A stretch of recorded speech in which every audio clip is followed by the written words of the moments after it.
Pemirsa, Presiden Joko Widodo menggelar rapat terbatas ratas membahas mengenai penanganan polusi di Jabodetabek. Jokowi meminta kementerian maupun lembaga terkait untuk melakukan intervensi kebijakan terkait penanganan polusi, mulai dari menerapkan hybrid working hingga penambahan ruang terbuka hijau.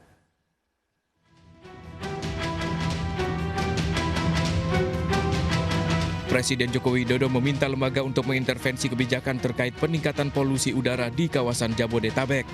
Kebijakan salah satunya untuk menerapkan hybrid working hingga penambahan ruang terbuka hijau. Sejumlah solusi ini diajukan sebagai langkah untuk memperbaiki kualitas udara Jakarta yang beberapa hari terakhir masuk dalam jajaran teratas kota paling berpolusi di dunia. Menurut Jokowi, ada sejumlah penyebab buruknya kualitas udara di Jabodetabek. Salah satunya dikarenakan kemarau panjang selama 3 bulan terakhir yang menyebabkan peningkatan konsentrasi polutan tinggi.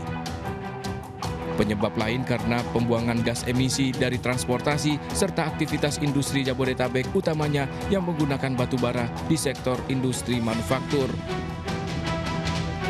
Presiden Joko Widodo pun memberikan sejumlah instruksi pada jajaran menterinya, mulai dari rekayasa cuaca untuk memancing hujan, rencana penerapan regulasi hybrid working, hingga penerapan batasan emisi khususnya wilayah Jabodetabek. Rekayasa cuaca untuk memancing hujan di kawasan Jabodetabek dan menerapkan regulasi untuk percepatan penerapan batas emisi Euro 5. Dan jika diperlukan, kita harus berani mendorong untuk banyak kantor melaksanakan hybrid working.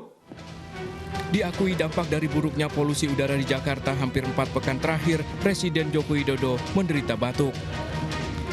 Fakta ini diungkap Sandiaga Uno yang hadir sebagai Menteri ad interim ESDM. Sandi menyatakan Presiden meminta adanya langkah konkret yang diambil oleh para pihak terkait dalam waktu 1 pekan untuk mengatasi polusi udara di Jakarta. Karena Presiden sendiri sudah batuk, katanya sudah hampir 4 minggu. Beliau belum pernah merasakan seperti ini dan kemungkinan dokter menyampaikan ada kontribusi daripada udara yang tidak sehat dan kualitasnya buruk. Dampak buruknya kualitas udara ibu kota selama 6 bulan terakhir, lebih dari 100.000 orang tiap bulannya menderita ISPA di DKI Jakarta. Bahkan sejak Januari hingga Juni, angka penderita ISPA mencapai 638.000 lebih kasus. Warga pun kini menanti solusi konkret dari pemerintah untuk mengurangi tingkat polusi udara ibu kota berdampak buruk bagi kesehatan dan perekonomian. Tim Liputan iNews melaporkan.